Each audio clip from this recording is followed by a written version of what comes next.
Welcome to Sheela kitchen అండి. ఈరోజు ఈ బ్రెడ్ ఐస్ క్రీమ్ రెసిపీ మీతోటైతే షేర్ అయితే చేసుకుంటున్నాను. ఈ బ్రెడ్తో చేసిన ఐస్ క్రీమ్ చాలా టేస్టీగా చాలా బాగుంటుందండి. పిల్లలు పెద్దోళ్ళైనా ఇష్టంగా అయితే తింటారు. దీని ప్రాసెస్ నేను ఎలా చేశానో చూపిస్తానండి. చూడండి, టేస్ట్ మాత్రం చాలా బాగుంటుంది. ఒకసారి తింటే మరి మరీ అడుగుతారు పిల్లలు ఇలా చేసి పెడితే. చూడండి, నేను ఎలా చేశానో చూపిస్తానండి, చూసేయండి. ఇక్కడ వచ్చేసి ఒక గిన్నె తీసుకుని అయితే 1/2 లీటర్ పాలు అయితే తీసుకున్నానండి. ఇది ఫుల్ మిల్క్ పాలు, చిక్కగా ఉండాలా పాలు.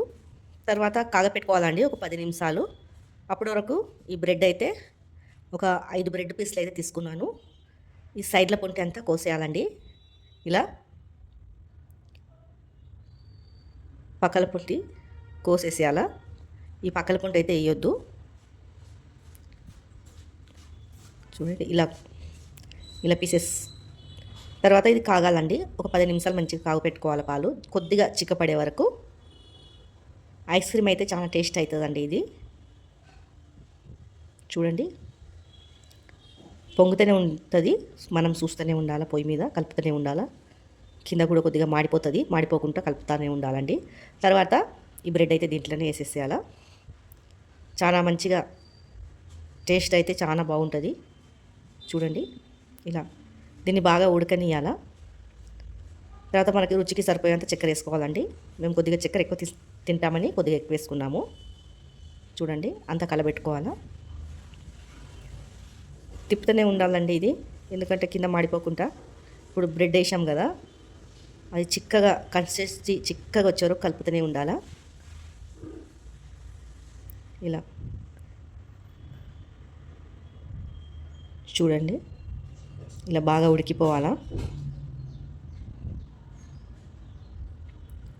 చూస్తూనే ఉండాలా, చిక్కపడిపోతుందండి. ఇలా చిక్కపడిపోయాక పక్కకైతే తీసేసుకోవాలా, చల్లగా అయితానికి. తర్వాత కొద్దిగా చక్కెర వేసుకోవాలండి కడాయిలో. వేసుకొని ఇది పాకం పట్టుకోవాలండి చక్కెరది. చూడండి, పాకం అయితే వచ్చేయాలా. ఇది రెడ్ రావాలండి, నీళ్ళు గిట్లా ఏం పోయొద్దు. రెడ్ పాకం లాగా అయితే రావాలా చక్కెరది. ఇలా పాకం అయితే వచ్చేస్తుంది. కొద్దిగా ఎర్రగా కానియాల. ఈ బ్యాటర్ అనేది ఇలా ఎర్రగా అయిపోవాలండి. చూడండి, పాకంలాగా అయితే వచ్చేసింది. తర్వాత కొద్దిగా కాజు బాదాం అది ఉంటుంది కదా, అదైతే దీంట్లో అయితే వేసేసుకోవాలా. వేసుకొని తిప్పేసుకోవాలండి. మనం బటర్ పేపర్ ఉన్న బటర్ పేపర్ మీద వేసి పెట్టేయాలా. మన దగ్గర బటర్ పేపర్ లేకుంటే గిన్నెల నూనె పెట్టి దీని మీద వేయాలండి. చూడండి, ఇలా నేనైతే ఒక ప్లేట్లో నూనె పెట్టేసి వేసేసాను. దీన్ని ఆరబెట్టాలండి ఫ్యాన్ కింద. తర్వాత ఒక పావు మిల్క్ పౌడర్ అయితే వేసేసుకున్నాను. మిక్సీ పట్టుకోవాలండి అది. ఇది మిల్క్ దండి. మనకు మిల్క్ ఇష్టం లేకుంటే పైన మేగడ కూడా వేసుకోవచ్చు, కానీ కంపల్సరీ అయితే ఐస్ క్రీమ్కి అయితే ఇది వేయాలా. ఇది మొత్తం అయితే వేసేసుకుంటున్నాను. వేసినాక దీన్ని మంచిగా బ్యాటర్ చేసుకోవాలండి.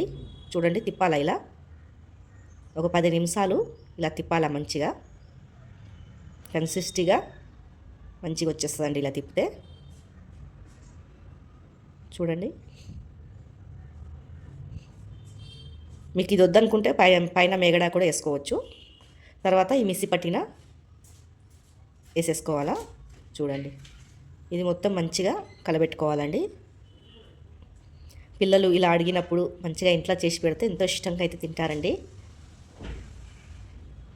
ఒక అరగంట మనది కాదనుకుంటే తొందరగా అవుతుంది. ఇది నూరేసుకున్నానండి. ఇది ఇందాక మనం చేసాం కదా కాజు బాదం వేసి, అది ఎండిపోయాక మనము నలగొట్టుకొని ఇలా వేసుకోవాలి పైకి. ఇది కూడా బాగా తిప్పేసుకోవాలండి. చూడండి, ఒక 5 నిమిషాలు అయితే మంచిగా తిప్పుకోవాలి ఇలా.